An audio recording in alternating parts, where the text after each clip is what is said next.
If you have a takeaway here, it's that Arizona has hospital capacity and Arizona is prepared. Well, that was Governor Doug Ducey last month explaining why he was letting Arizona's stay-at-home order expire.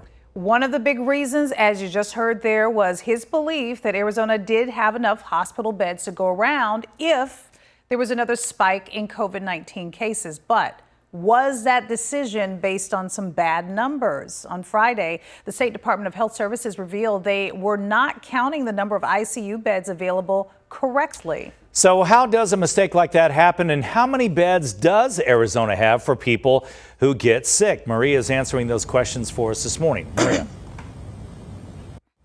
Good morning. Yes, just a big question. Is there going to be a bed available for you in the hospital if you need it? Dr. Kara Chris with the Arizona Department of Health Services, she wrote in a blog post that the miscount came from hospital staff counting surge beds, and surge beds are those beds that could be made available but aren't ready just yet. So there's a new counting method that corrects the stats. The chief clinical officer for Banner says the largest which is the largest healthcare system in Arizona, says its hospitals are nearing ICU capacity. So if you get sick, again, the question, will there be a bed for you? Since Friday, Banner has seen a dramatic increase in the demand for use of ventilators.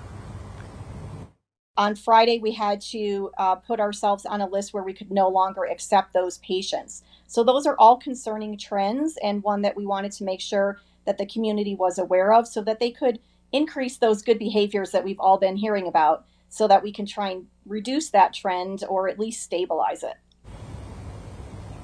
So here's a look to give more perspective and context from the state. The corrected stats are 22% of hospital beds are occupied by COVID-19 or suspected COVID-19 patients. The rest, non-COVID patients. So far, Arizona has more than 25,000 coronavirus patients and more than 1,000 people have died from it.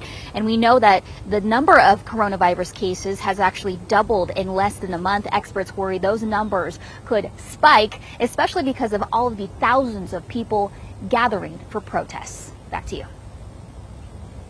Let's hope they get a handle on this, because this could be very bad in the coming weeks with Memorial Day folks getting sick and as you just mentioned, Maria, the folks out in the protests right now. So let's hope for better news here.